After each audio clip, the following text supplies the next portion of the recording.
ఎలిసబెతు ఈమె అహరోను కుమార్తెల్లో ఒకతి. ఈమె గురించి మనం చూసినప్పుడు ఈమె జకర్యా భార్య. యోధా దేశపు రాజు అయిన హెరోదు దినముల్లో అబియా తరగతిలోనున్న జకర్యా అని ఒక యాజకుడుండెను. అతని భార్య అహరోను కుమార్తెల్లో ఒకతి. ఆమె పేరు ఎలిసబెతు. వీరిద్దరూ ప్రభు యొక్క సకలమైన ఆజ్ఞల చొప్పునను న్యాయ విధుల చొప్పునను నిరపరాధులుగా నడుచుకొనుచు దేవుని దృష్టికి నీతిమంతులై ఉండిరి. ఎలిసబెతు గొడ్రాలైనందున వారికి పిల్లలు లేకపోయిరి, మరియు వారిద్దరూ బహుకాలము గడిచినటువంటి వృద్ధులుగా ఉన్నారు.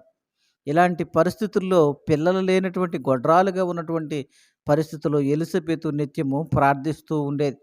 ఎలిసబెతు నిత్యము తన యొక్క వేదనని దేవునికి తెలియజేస్తూ ఉండేది.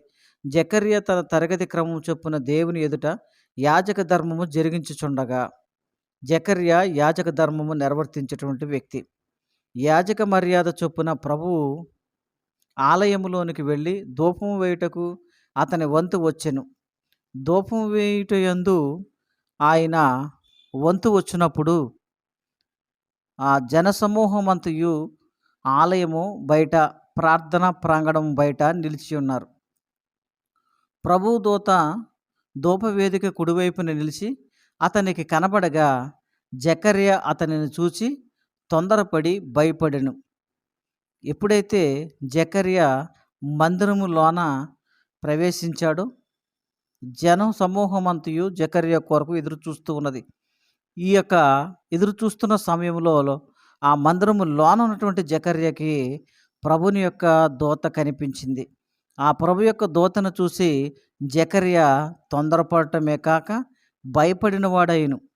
అప్పుడు ఆ దూత అతనితో, జకర్యా భయపడకుము, నీ ప్రార్థన వినబడినది, నీ భార్య అయిన ఎలిసబెతు నీకు కుమారుని కనును, అతనికి యోహాను అను పేరు పెట్టుదువు అని చెప్పి ఆ జకర్యాకి ఆ దేవుని దూత తెలియజేసింది. అతడు ప్రభువు దృష్టికి గొప్పవాడై ద్రాక్షారసమైనను మద్యమునైనను త్రాగక తన తల్లి గర్భమునది పుట్టినది మొదలుకొని పరిశుద్ధాత్మతో నిండుకొన్నవాడే ఇశ్రాయేలీలో అనేకులను ప్రభు వైపు త్రిప్పేవాడుగా అనేకులను ప్రభువైన వారి దేవుని వైపునకు త్రిప్పును అని వ్రాయబడి ఉన్నది. అతడు ప్రజలని దేవుని వైపు, పరిశుద్ధాత్ముని వైపు తిప్పే ఒక మహా గొప్ప వ్యక్తిగా అతడు జన్మించబోతున్నాడు. అతనికి యోహాను అని పేరు పెట్టాలన్న సంగతిని తెలియజేసింది. మరియు అతడు తండ్రుల హృదయములను పిల్లల తట్టునకును అవిధేయులను నీతిమంతులను జ్ఞానమును అనుసరించుటకును త్రిప్పి ప్రభువు కొరకు ఆయత్తపడి ఉన్న ప్రజలను సిద్ధపరచుటకే ఏలీ యొక్క ఆత్మయు శక్తియు గలవాడై ఆయనకు ముందుగా వెళ్ళును గనుక నీకు సంతోషమును మహా ఆనందమును కలుగును. అతడు పుట్టినందున అనేకులు సంతోషించెదరని ఆ దూత జకర్యాకి తెలియజేసింది. జకర్యా, ఇది నాకు ఎలాగూ తెలియను, నేను దీన్ని ఏ రీతిగా తెలుసుకోవాలి అని అడిగి, నేను ముసలివాడిగా ఉన్నాను, నా భార్య బహుకాలము గడిచినటువంటి వృద్ధాప్యములో ఉన్నది కదా అని ఆ దూతతో చెప్పగా, దూత ఈ రీతిగా మాట్లాడుతుంది. నేను దేవుని సముఖమందు నిలుచు గాబ్రియేలును, నేను దేవుని సముఖమునందు నిలుచు గాబ్రియేలు దూతను, నేను చెప్పే ఈ సంగతి ఖచ్చితంగా నెరవేరుతుంది, నీ విశ్వాసం ఉంచు అని అతనికి తెలియజేశాను. ఈ వర్తమానము నీకు తెలుపుటకు పంపబడితిని, దేవుని సముఖము నుండి పంపబడితిని అని గాబ్రియేలు దూత జకర్యాతో మాట్లాడింది.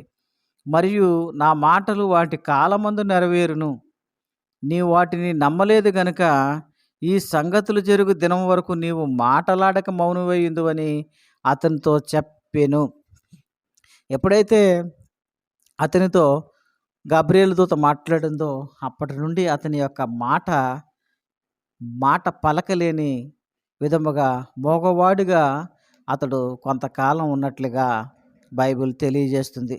ప్రజలు జకర్యా కొరకు కనిపెట్టుచుండి ఆలయమందు అతడు ఆలస్యం చేసినందుకు ఆశ్చర్యపడిరి.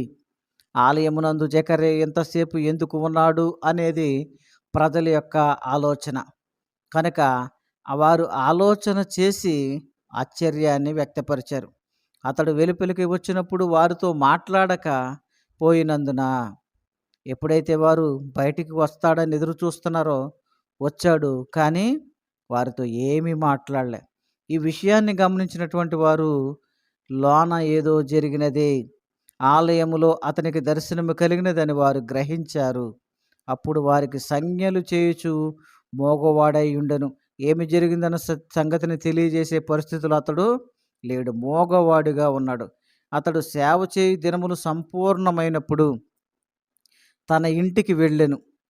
ఆ దినములైన పిమ్మట అతని భార్య ఎలిజబెతు గర్భవతి అయి, మనుషుల్లో నాకుండిన అవమానం తీసివేయుటకు నన్ను కటాక్షించిన దినములలో ప్రభువు ఎలాగూ చేసిననుకొని 5 నెలలు ఇతరుల కంట పడకుండెను.